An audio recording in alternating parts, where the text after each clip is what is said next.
San Francisco a nyugati part egyik legfontosabb, és New York után a második legsűrűbben lakott nagyvárosa az USA-nak. Híres a nyáron is hűvös, ködös időjárásáról, meredek dombjairól és eklektikusságáról, ami mind az építészetében, mind pedig a lakosságának összetételében megmutatkozik. Leghíresebb építményei a Golden Gate híd és a mellette fekvő Alcatraz börtönsziget. Mind maga a híd, mind pedig környezete gyönyörű szerintem. Méltán lett a város egyik jelképe. A híd egyébként szélesebb, mint bármelyik magyar autópálya. Ugyanis 8 autósávja, plusz oldalanként egy gyalogos járdája is van. Bár az autópályahoz hasonlítva nem, de híd mi voltához képest hihetetlenül hosszú. Közel 3 kilométeres.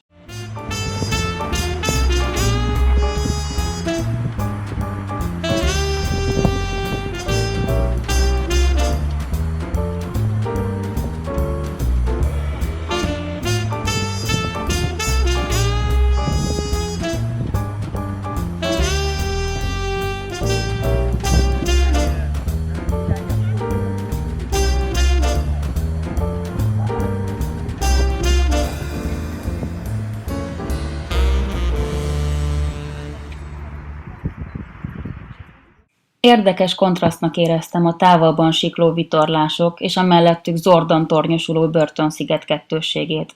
Az egyik oldalon a végtelen szabadság, míg a másikon minden börtönök fejedelme a megszökhetetlen Alcatraz.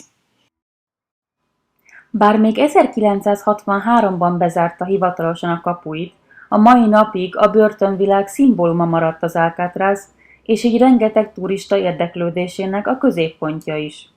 Ugyanúgy, mint régen, most is hajón viszik át az embereket. A fogvatartottak szerint a legjobb az volt, hogy magánzárkában voltak. A magány így egyben védelmet is jelentett számukra, például a szexuális zaklatásokkal szemben. A legnehezebb azonban azt volt elviselni, hogy milyen hívogatóan szép a kilátás. Fénykorában, az 1950-es években mind a 336 cellája tele volt. Nem hivatalos elnevezése az Ördög-sziget, avagy a Szikla volt.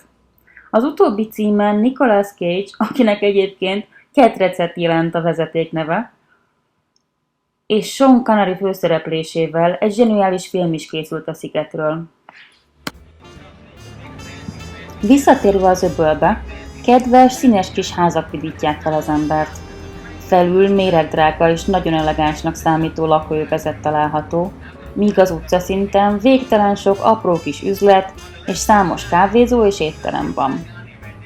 Ami nekem nagyon szimpatikus volt, hogy sem a szigeten fekvés adta monopól helyzetükkel, sem pedig a lakókörnyezet eleganciájával nem éltek vissza.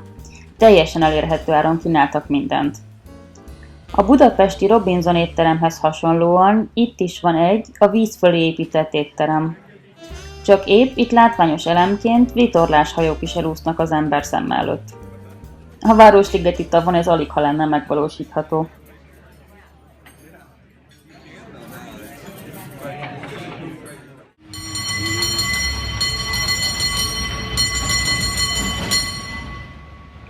San Francisco belvárosára talán semmi sem jellemző jobban, mint a csilingelő villamosok és a végeláthatatlan, meredek utcák.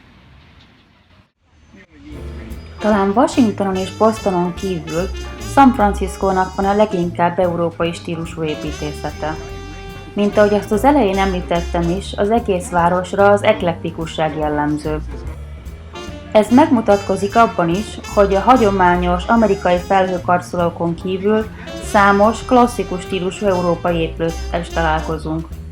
És mivel mégiscsak Kaliforniában vagyunk, a pálmafák sem maradhatnak el. Úton a Golden Gate híd felé a Presidio nevű városrészen haladunk át, ami leginkább a viktoriánus házairól és hatalmas parkjairól híres.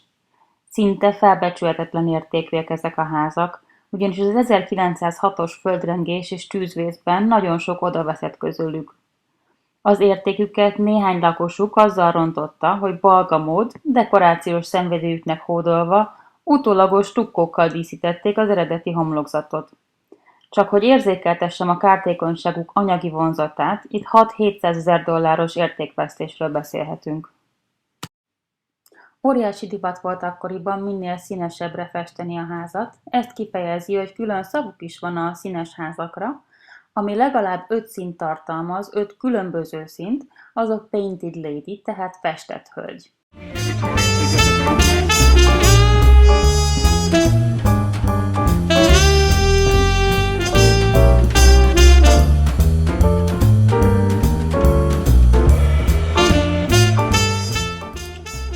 Nem kisebb nevek léptek fel ezekben a parkokban, mint Jimi Hendrix vagy Janis Joplin.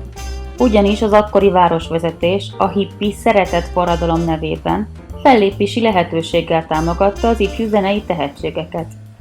Amúgy a hippi társadalomnak a mai napig is ez a körzet a lakhelye, és pont ugyanúgy élnek, mint annó a 60-as években.